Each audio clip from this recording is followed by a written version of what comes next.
buenas a todos, es un placer de tenerlos aquí un día más en el canal de Entendiendo la Fisiología. Y el día de hoy, aunque no es la clase que prometimos sobre las alteraciones de la farmacodinámica y farmacocinética por la edad o por el embarazo, quise traerles este video porque entiendo que sería importante el conocer estos conceptos que voy a mencionar aquí.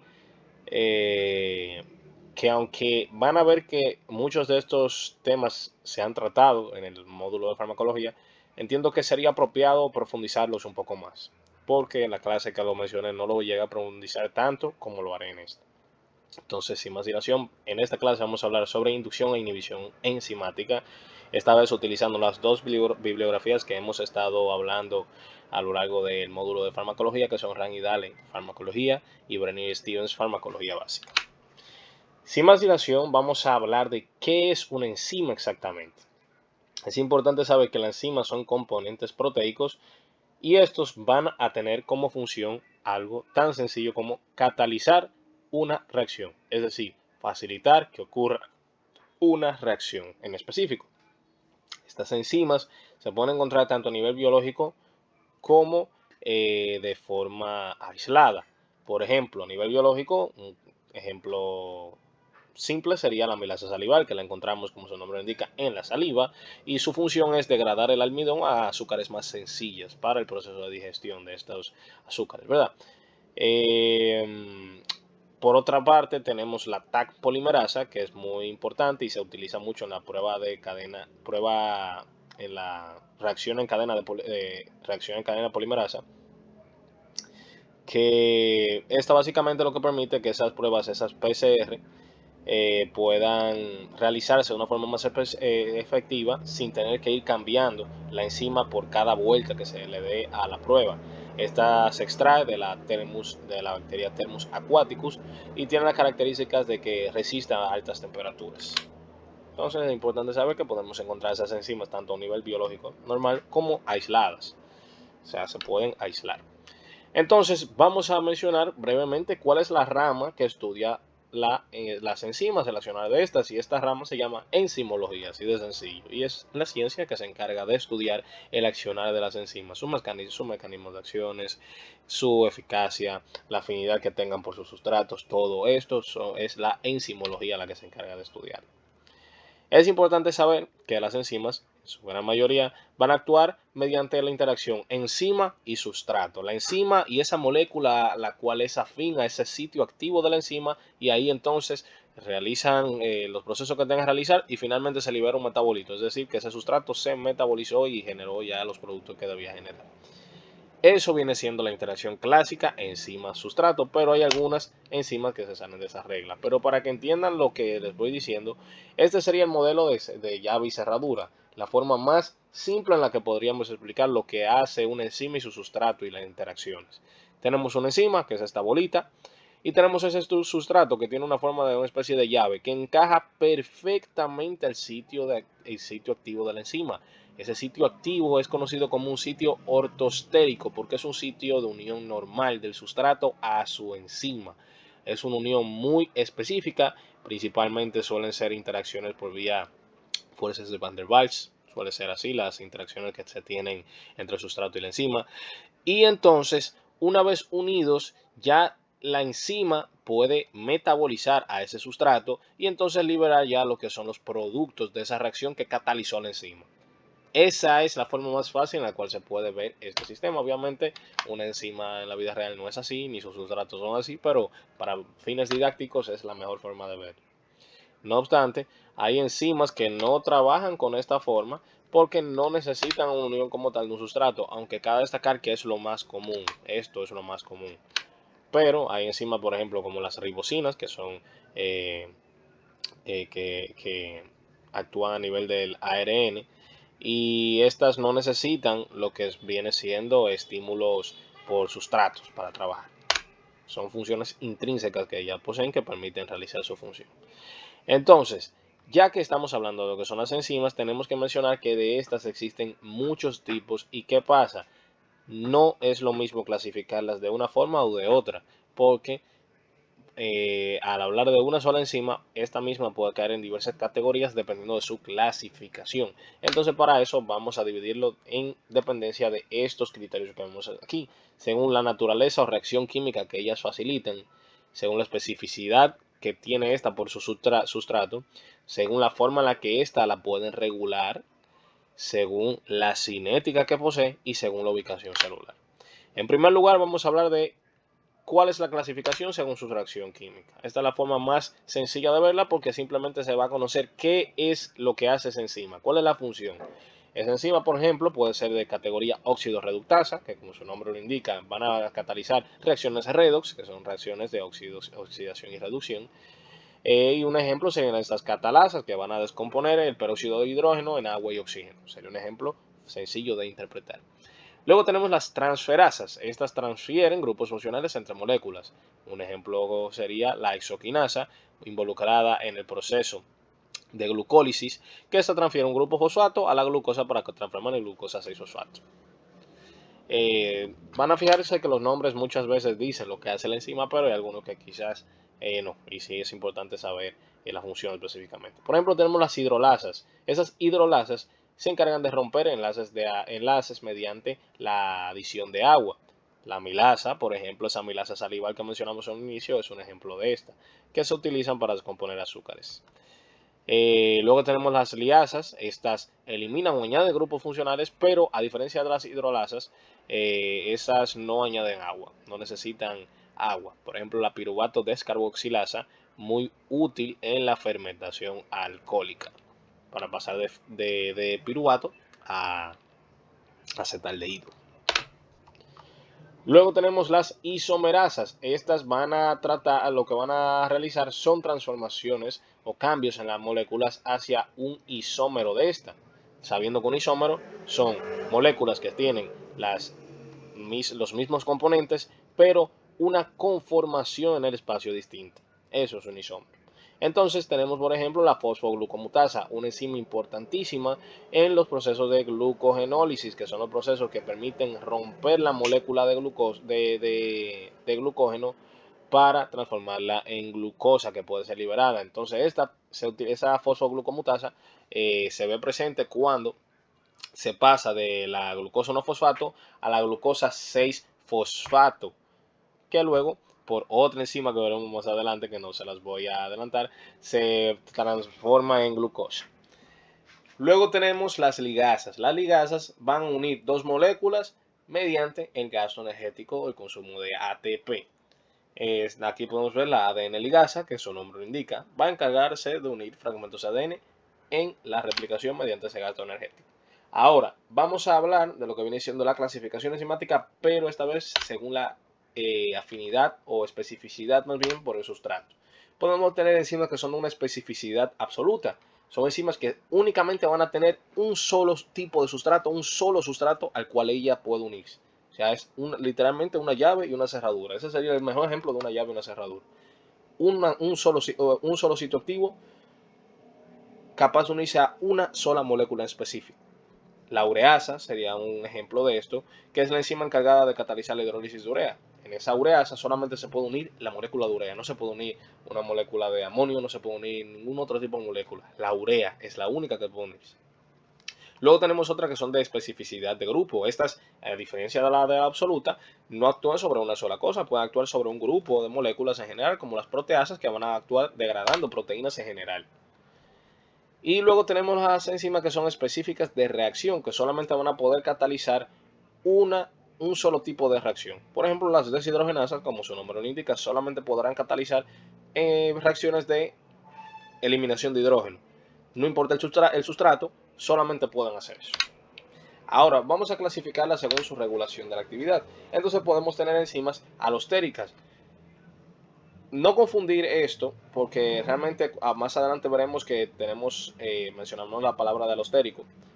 Pero la enzima, básicamente, cuando decimos que es una enzima alostérica, no es que la enzima ejerce una función alostérica como tal, es que la enzima tiene sitios de unión distintos al sitio ortostérico o sitio activo común, por los cuales se pueden unir ligandos y estos ligandos pueden modular la función enzimática.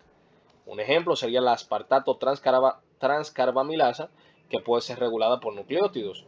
O sea, ella tiene un sitio de unión principal o común, que es el sitio activo, el sitio ortostérico, pero también tiene sitios de unión que son alostéricos, que se ponen otros ligandos que van a modular la función que tiene esta enzima. Luego tenemos lo que son las enzimas inducibles. Estas enzimas inducibles son muy curiosas porque son enzimas las cuales no van a estar presentes, o por lo menos no en cantidades considerables, hasta que llegue un estímulo que fomente su fabricación y por ende su expresión. Un ejemplo sería la beta-galactosidasa. Esta es una enzima encargada de degradar la lactosa. Esta se produce cuando la lactosa está presente. No voy a explicar ese mecanismo ahora, vamos porque más adelante guardé una diapositiva para especificar cómo viene siendo el mecanismo, pero es bien curioso que, por ejemplo, en un estado normal, la transcripción hacia la fabricación de esta proteína está inhibida por un factor que ya veremos, que básicamente impide que se pueda transcribir, pero en presencia de lactosa, que luego se puede metabolizar cierta parte hacia alolactosa, entonces se fomenta que se pueda transcribir, liberar ese factor que está restringiendo la transcripción del gen que permite que se transcriba esa proteína, y entonces sí se llega a expresar la beta-galactosidasa. Y también ya para terminar este apartado, se puede ver que las enzimas pueden clasificarse según, pueden ser de la regulación de actividad, enzimas constitutivas. Esas son enzimas básicamente que son esenciales en el cuerpo humano y siempre las encontraremos en las células. La ARN polimerasa, por ejemplo, que es un componente esencial para la transcripción del ADN. Ahora vamos a ver que también las enzimas tienen una clasificación cinética. Esa clasificación cinética es donde más abarcaremos porque vamos a hablar bastante de estos temas y este era el principal motivo por el cual quería grabar este video. Vamos a ver enzimas de características de Michaelis-Menten. Es la forma más clásica de ver una enzima, que es una enzima la cual tiene una cinética clásica que va a presentar una saturación por el sustrato en un punto donde alcanzará la velocidad máxima de su reacción, va a tener una constante de Michaelis-Menten establecida, va a tener un mecanismo clásico. Por el momento quizá le suene algo abstracto lo que estoy diciendo, pero cuando veamos un concepto de la ecuación de Michaelis-Menten y la gráfica, que es la raíz de esa ecuación, entenderán lo que les digo. Un ejemplo de esto sería la quimotripsina, un componente esencial que lo vimos en el módulo de gastrointestinal que sirve para degradar proteínas a nivel ya del duodeno, cuando desembocan todos esos jugos pancreáticos a través de la ampolla de váter.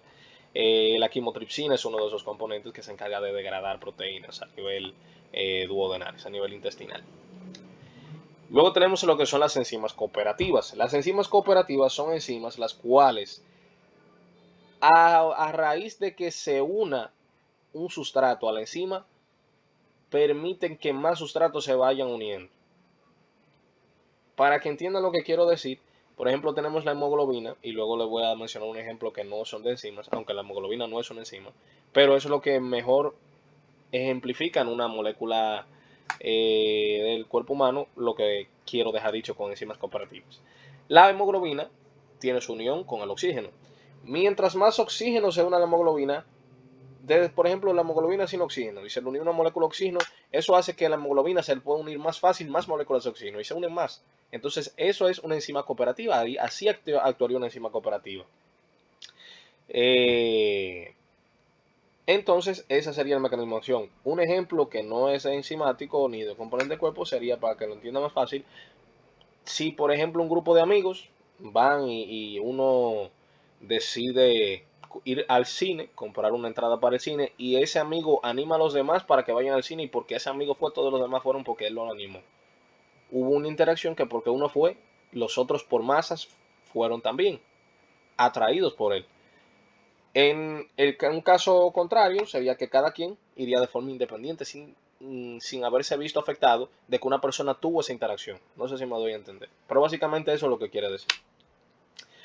Luego tenemos la clasificación de enzimas de orden cero. Las enzimas de orden cero son enzimas las cuales, o reacciones de orden cero, van a ser catalogadas como que su velocidad es totalmente independiente de la concentración del sustrato al saturarse. ¿Por qué se especifica que es al saturarse? Porque vamos a ver, cuando estamos explicando la gráfica de Michaelis-Menten, que las enzimas en un inicio, las que tienen esa cinética clásica de Michaelis-Menten, van a ver que tienen un orden primero, que es el otro que vamos a explicar aquí, que es que la velocidad, que de paso aprovecho para explicarla, que una enzima con orden primero es una enzima la cual, a medida que aumenta la concentración del sustrato, la velocidad de la reacción aumenta de una forma directamente proporcional. Las enzimas normalmente tienen en un inicio ese accionar, pero una vez se saturan los sistemas enzimáticos, adquieren unas características de una enzima de orden cero, que ya está en la velocidad máxima y por más sustrato que llegue hacia la enzima, no va a poder accionar de una forma más rápida que la que alcanzó. De las de orden cero, por ejemplo, cuando la alcohol deshidrogenasa se satura en el sistema, que esa alcohol deshidrogenasa se encarga de metabolizar el alcohol, ese etanol que consumimos, ese alcohol etílico, perdón, que se consume normalmente en las bebidas alcohólicas normales, pues cuando se saturan los sistemas, pues no puede metabolizarlo de forma activa. Las enzimas de primer orden, pues por ejemplo la glucosa 6-fosfatasa, que es la encargada de quitar ese grupo fosfato de la glucosa 6-fosfato en la gluconeogénesis, sería un ejemplo de una enzima de orden cero. A mayor concentración, pues actúa mejor. Pero eso es antes de que se llegue a saturar el sistema, porque ya dije, cuando se satura el sistema, pasa a ser una enzima de orden cero. Vamos a ver que tenemos enzimas con inhibición competitiva, que son enzimas que se van a ver afectadas por antagonistas inhibidores, puede decirse también, que van a unirse al sitio de acción, al mismo sitio activo que el sustrato que fomenta la acción enzimática y por ende entonces va a inactivarse. ¿Qué resultado tiene esto? Si vemos que es una inhibición competitiva, reversible, vamos a ver que básicamente la velocidad máxima a la que ocurre la reacción va a ser la misma, porque independientemente la velocidad va a ser la misma, la velocidad máxima. Ahora, ¿qué es lo que va a variar? Va a variar entonces la afinidad, que es la constante Michaelis-Menten. Sé que no lo he explicado, pero más adelante entenderán ya cuando venga mencionando todo eso. Pero la afinidad, que eso es lo que mide la constante Michaelis-Menten, se ve disminuida. ¿Por qué? Porque otra molécula que está robándole los puestos a la molécula endógena, a la molécula que realmente sí es la que va a ejercer la función. Entonces eso es algo similar a que se estén perdiendo la afinidad. Un ejemplo sería en la de hidrofolato reductasa, que es inhibida por una inhibición competitiva por el metotrexato. Luego tenemos las que son enzimas con inhibición no competitiva. Entonces, ¿qué hacen estas? Esas son enzimas que tienen un sitio de unión alostérico, entonces la molécula inhibidora se une a ese sitio de unión alostérico. Ella no necesita competir con nadie. Entonces, ¿qué pasaría? Eso es, o sea, el tener esa situación es lo mismo porque tenemos que pensar que ya entonces esa enzima va a estar inhibida, no va a poder ejercer función. Eso es lo mismo a que no tengamos entonces esa enzima. Es exactamente lo mismo. Entonces, ¿qué ocurriría ahí? Ya en ese caso la eficacia de la reacción se está viendo alterada, entonces la velocidad máxima de la reacción se ve disminuida. Un ejemplo sería con las acetilcolinesterasas, que se inhiben por esa inhibición no competitiva por diversos venenos neurotóxicos. Y luego tenemos lo que son las enzimas que poseen características o pueden ser inhibidas más bien por una vía A competitiva, que esta vía A competitiva es nada más ni nada menos que el inhibidor se va a unir al complejo enzima-sustrato y no va a permitir lo que viene siendo la activación de esta enzima y por ende el proceso catalítico. Por ejemplo, la glutamato deshidrogenasa, que puede verse afectada por reguladores metabólicos. Es importante recordar un concepto que mencionamos en la clase que hablé sobre todos estos temas, principalmente fue en la clase de farmacocinética, que todos los fármacos del cuerpo tienen que ser metabolizados y los que son metabolizados a nivel hepático principalmente, que suele ser principalmente a este nivel, aunque se metabolizan en múltiples zonas, cabe destacar, pero la principal vía por la cual van a ser metabolizados es la vía del accionar de la familia citocromo P450. Es una superfamilia de enzimas, que se compone por, como ya dije, múltiples enzimas, múltiples subfamilias y demás. Como ya dije, se encuentra principalmente a nivel hepático, haciendo que el hígado pues, entonces sea de los principales encargados del metabolismo de los fármacos. Importante saber que también esta superfamilia aparte de conocerse como citocromo P450, se conoce por las abreviaciones CYP, CYP. Y quise traerles esta tabla que tiene los principales miembros de esa familia, o por lo menos que a nivel de metabolismo farmacológico son los más prominentes. Siendo que este sí lo mencioné en el video pasado, el CYP3A4, el que metaboliza aproximadamente el 50% de los fármacos. Ya luego es seguido por el CYP2D6, el 12-9, el 12-19, el 2E1, el 1A2, y ya, como es una superfamilia, esos no son los únicos componentes. Otras enzimas de esta superfamilia pues también se encargan de metabolizar, pero solamente es un 2%. Estas son las más prominentes. Entonces, ¿qué pasa? Cada una de estas enzimas, ¿qué creen? Tienen esas características que veníamos diciendo de inhibiciones e inductores. Que los inductores sí no llega a mencionarlo, pero los inductores entonces harían lo contrario a los inhibidores. Los inductores son componentes cuales facilitarían el metabolismo, el accionar de esta enzima. Y por ejemplo, en un ámbito farmacológico, si un fármaco X es metabolizado por la CYP3A4, por ejemplo tenemos el alfentanil, es el primero que vemos aquí, es metabolizado por el CYP3A4. Cabe destacar que esta tabla no está completa, porque ya mencionamos que el CYP3A4 metaboliza aproximadamente el 50% de los fármacos. Aquí podríamos tener una lista kilométrica, entonces por eso solamente se colocaron unos cuantos ejemplos. Pero por ejemplo tenemos el anfetanil. El fentanil se metaboliza por la CYP3A4. En un estado normal vamos a suponer que se metabolizan unas 10 moléculas del alfentanil cada hora. Es decir, que tenemos 10 moléculas de la enzima CYP3A4 que metaboliza una molécula de alfentanil a la vez. Tenemos 10 entonces de CYP3A4, entonces cada hora se metabolizan esas 10 moléculas de alfentanil. Si tuviéramos un inhibidor presente, lo que ocurriría sería que esas 10 moléculas de CYP3A4, en vez de tener esos 10 puestos disponibles, se sentarían en esa silla, en ese sitio activo, vamos a suponer 5 moléculas de esos inhibidores. Entonces, ¿cuánto nos queda? Nos queda 5 espacios libres para que la anfetanil se una. Entonces, eso aumentaría muchísimo más el tiempo del fármaco presente. Eso es, a veces se puede jugar con eso cuando se necesita que el fármaco dure más tiempo a nivel corporal, pero puede llegar a ocasionar toxicidad farmacológica, lo cual se busca evitar. Y muchas veces puede ocurrir de forma accidental que el paciente consuma algún inhibidor, porque cabe destacar que los inhibidores, aunque sí muchos son pues más fármacos y demás, hay muchos que son cosas tan comunes como aquí pueden ver el jugo de toronja. Como tal son componentes del jugo de toronja que van a inhibirlo, no el jugo de toronja como tal, pero esos componentes pueden inhibir esto. Y entonces una persona puede estarse tomando su jugo de toronja tranquilito y estar afectando el mecanismo farmacocinético que lleva un fármaco que él se está tomando. Entonces, o el mecanismo farmacocinético más bien que el cuerpo va a ejercer sobre el fármaco que él se está tomando. Entonces eso puede generarle serios problemas porque puede acabar intoxicándose por ese fármaco debido a que está entorpeciendo el metabolismo del mismo.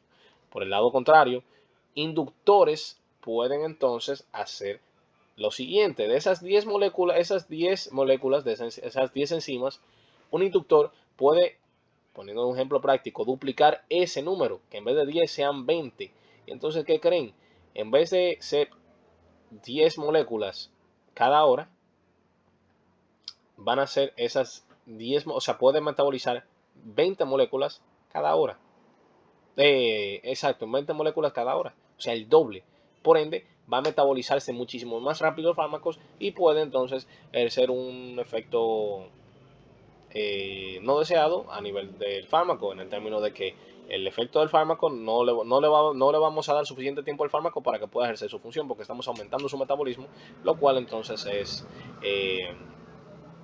complicaría el proceso, básicamente, porque estaríamos metabolizando el fármaco de una forma acelerada.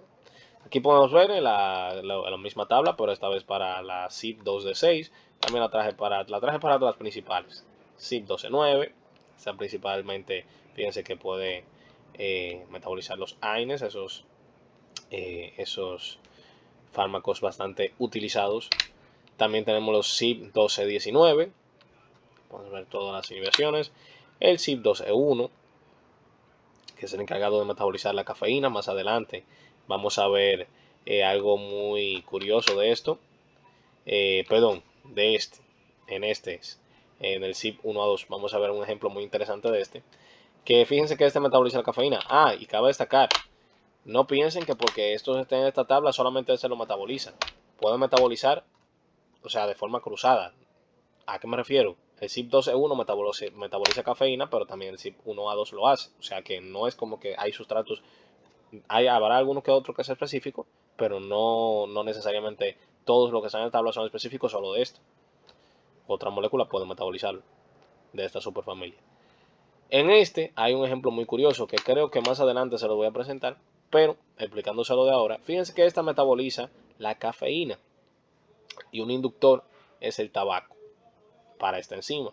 Entonces, ¿qué ustedes creen que pasaría? Por ejemplo, es muy común ver que una persona que tome café es muy propenso que esa persona consuma algún producto de tabaco. Pues es común que ver que personas tomen café con un cigarrillo. Esto lo que haría sería que esa persona que quizás toma café con la finalidad de tener ese efecto que ejerce la cafeína en su cuerpo, al estar consumiendo ese producto de tabaco, el resultado neto que va a tener esa persona es que la cafeína se va a metabolizar el doble de rápido que normalmente lo haría con las cantidades de enzimas que tiene de forma basal en su cuerpo. Entonces eso haría que esa persona todo el tiempo esté tomando cantidades industriales de café con el fin de que lograra entonces tener el estímulo que necesitaba, que buscaban esa cafeína. Entonces es importante saber eso porque, por ejemplo, puede decantar o llevar a la persona a padecer otras situaciones adversas a raíz de una interacción tan sencilla como esta, que en una primera vista la persona no lo va a asociar y podría verlo como algo inofensivo, un hábito común, pero es realmente algo que podría llevar a la persona a tener problemas mayores. Aquí hago una pequeña aclaración con lo que viene siendo la clasificación enzimática, porque quizás ustedes podrían haber quedado confundidos con lo que son las reacciones de orden 1 y las reacciones cooperativas, porque iban a sonar similares. Pero quise establecer las diferencias bien claras aquí, básicamente mencionando de nuevo lo que la cooperativa es, que las cooperativas no, claro, mientras más sustrato haya va a verse más favorecido esto, pero las cooperativas tienen la característica que es que porque una molécula del sustrato se unió a una enzima, más van a unirse. Mientras que en la de orden 1 es que si se tiene la enzima, una X cantidad de enzima, si tengo más sustratos, pues bueno, más fácil se van a unir porque vamos a tener más sustratos en el medio. Entonces es como que tengamos, eh, mm, pues bueno, pues vamos a poner ejemplo que tenemos un imán y tenemos, eh, eh, no sé, una pequeña lomita de clavos. Entonces, si lo acercamos a los clavos, se van a unir. Y mientras más clavos haya, más clavos se van a unir. Pero no porque se une un clavo es que se van a unir más. Es porque simplemente hay más clavos, se van a unir más clavos. Entonces, ahí adquiría lo de un ejemplo que podría ser práctico, ¿verdad? Para entender esa diferencia. Eh, También otra diferencia que van a tener, pero ya más a un nivel más teórico, es que estas van a poseer curvas o gráficas distintas. Las de naturaleza cooperativa van a poseer curvas sigmoideas a nivel de gráficas, mientras que las de primer orden van a tener una curva hiperbólica, característica de Michaelis-Menten, esa ecuación que vamos a ver. Entonces, ahora continuando con lo que viene siendo la parte de las enzimas inducibles, aquí sí les traje el ejemplo bien explicado de lo que es la beta-galactosidasa, que fue el ejemplo que les di más atrás. Aunque ya se los contextualicé, pero diciéndolo de una forma más específica, esta no se encuentra presente porque se encuentra reprimida por una proteína específica, una proteína represora, un inhibidor, que es la proteína represora llamada LAC-L. Esta está unida a un operón LAC y entonces esto es lo que impide la transcripción de los genes codificantes a la beta-galactosidasa. Entonces, ¿qué es lo que ocurre cuando hay lactosa presente? La lactosa que está presente se transforma, se convierte en alolactosa, una pequeña porción, pero esa pequeña porción es suficiente como para que el LAC-L se desprenda del operón y entonces al desprenderse del operón fomenta la liberación o expresión del gen LAC-Z, que es entonces el que podría permitir la codificación de la enzima correspondiente, que es la beta-galactosidasa. Entonces, ya vimos que se mencionó un nombre muy importante, que es el Michaelis-Menten. Ese nombre Michaelis-Menten vamos a tener muy pendiente porque es lo que nos permitirá explicar el motivo principal por el que quise grabar este video, que es que vamos a ver que las enzimas van a actuar en gran mayoría mediante, o se pueden determinar su acción o su farmacocinética, ¿verdad? Mediante esta ecuación que creó Michaelis-Menten, Leonor Michaelis, perdón, y Maud Menten, estos dos científicos, y su función fue describir la cinética enzimática, o sea, cinética que tienen. Y entonces se basa en que V0, perdón, que es la velocidad en tiempo cero, va a ser igual a la velocidad máxima de la reacción, el producto de la velocidad máxima de la reacción y el sustrato, sobre la constante de Michaelis-Menten más la concentración de sustrato. ¿Qué quiere decir esto? Pues bueno, esa velocidad en tiempo cero es la velocidad a que va a ocurrir la reacción mediada por esa enzima. Pero entonces la velocidad máxima es cuando ya el sistema de la enzima se saturó y es la velocidad, o sea, la máxima velocidad a la que podría alcanzar esa enzima que para catalizar la reacción específica. La constante de Michaelis-Menten entonces nos permite saber la afinidad de la enzima por el sustrato. Y pues entonces nos permite comprender lo que son los conceptos de saturación y aplicarlo a modelos de inhibidores enzimáticos. Sabiendo también que cuando se habla de una velocidad, bueno, prefiero enseñárselos en la gráfica. Está un poco borrosa, pero quería traérselos en la gráfica para que la vean. Fíjense que aquí tenemos la Km y aquí tenemos la velocidad máxima. Es una gráfica de características de hipérbola. ¿Qué pasa con esta gráfica? Fíjense que en una primera instancia la relación entre el eje X y eje Y era directamente proporcional, siendo el eje X la concentración de sustrato y el eje Y la velocidad de la reacción. A mayor cantidad de sustrato había mayor velocidad de reacción.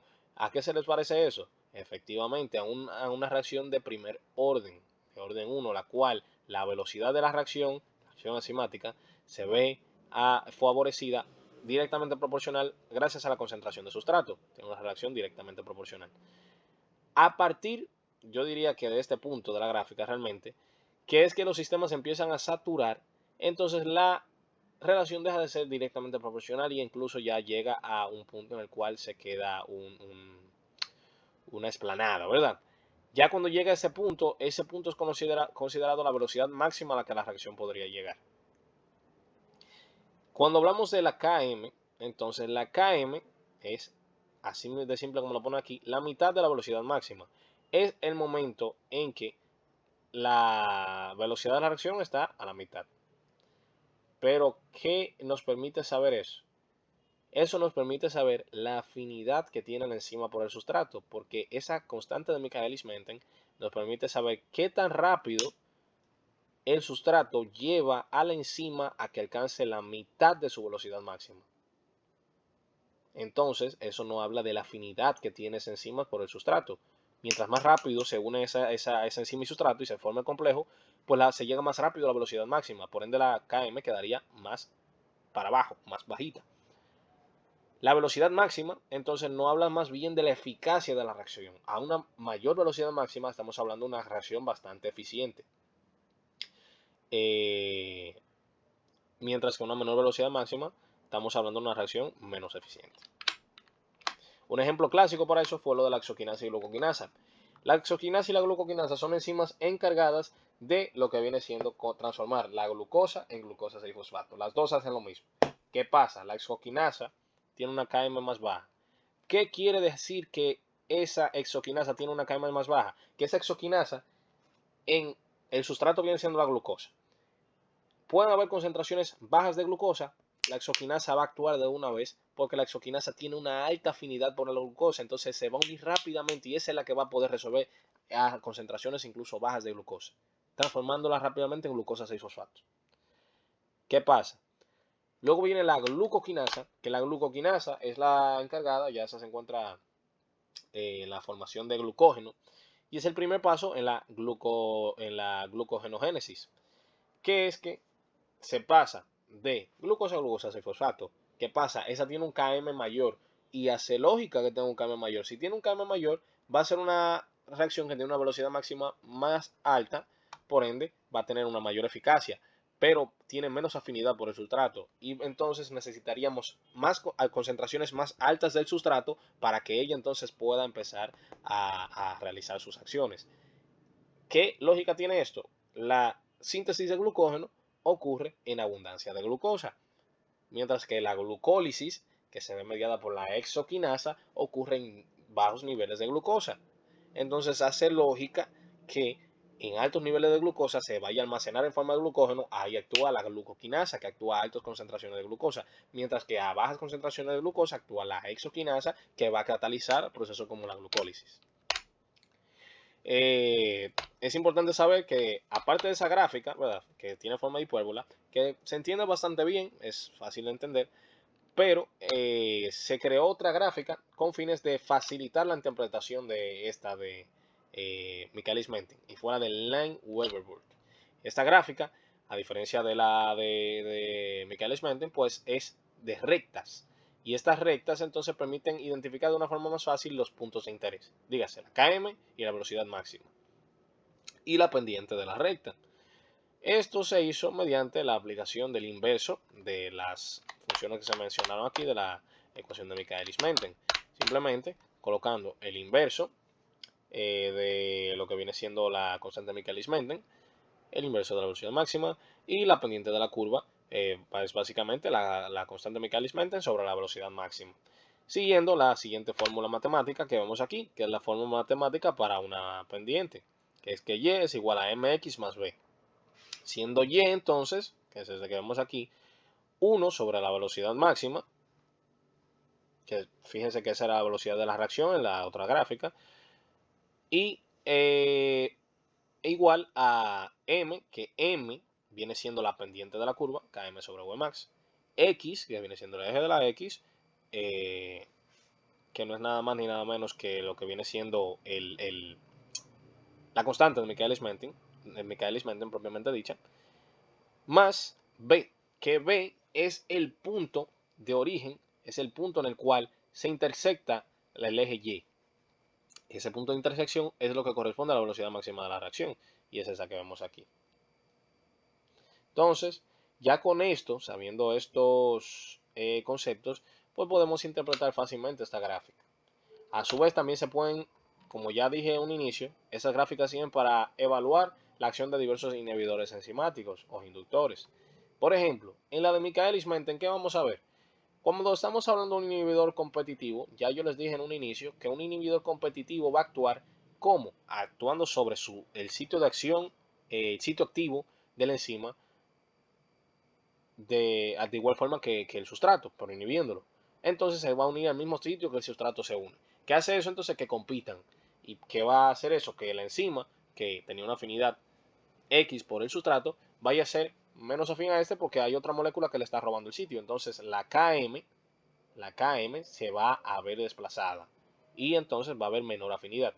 Mientras que un inhibidor no competitivo, que se une a un sitio alostárico, ya les dije que este no va a afectar la afinidad por el sustrato, para nada. Esa lo que hará será simplemente no permitir que ocurra la reacción. Entonces eso afecta más la eficacia.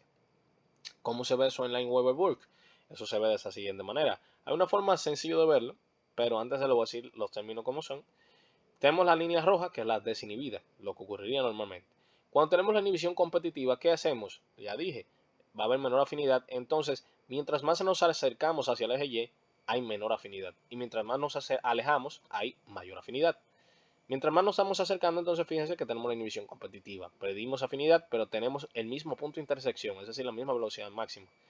Ya luego, lo que viene siendo la inhibición no competitiva, fíjense que la afinidad es exactamente la misma, pero ¿qué pasa? Cambiamos la velocidad máxima. Mientras más nos alejamos del eje X, esa velocidad máxima se va haciendo más y más y más pequeña, porque recuerden que aquí tenemos el inverso de la velocidad máxima.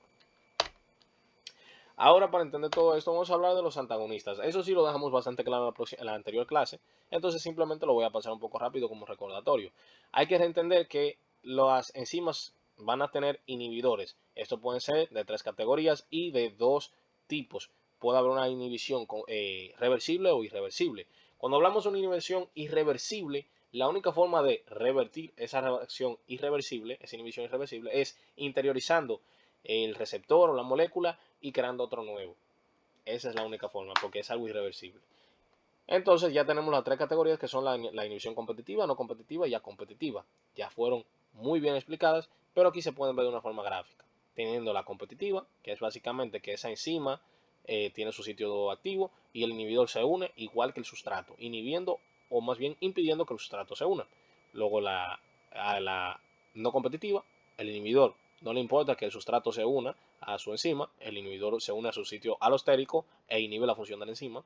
Y luego el inhibidor competitivo, que fíjense que aquí tenemos en el complejo enzima sustrato, pero este vino paquete e inhibió a la enzima, que aunque esté el complejo enzima sustrato, no puede realizar la acción. Y aquí se menciona lo reversible e irreversible. Ahora hablando de los inductores, aquí les traje el ejemplo de lo de la cafeína que les mencionaba hace un rato, que fíjense lo que ocurre en el ejemplo de los fumadores que toman café, que era lo que quería mencionarles. Vamos a ver que vamos a tener agonistas puros, parciales, inversos y bitópicos. Cuando hablamos de un agonista puro básicamente es un agonista el cual al unirse al 100%, al unirse va a generar el 100% de la respuesta que se buscaba tener. Un agonista parcial es que incluso uniéndose el 100% de este agonista, solamente se tiene una respuesta submáxima. Ya un agonista inverso, podría decirse que ejerce una función antagonista, pero ya expliqué en su momento que un agonista inverso sí tiene una función. ¿Y qué es? Hacer lo contrario que hace el agonista puro o parcial. Es decir, favorece el estado de reposo, el estado contrario al de activarse.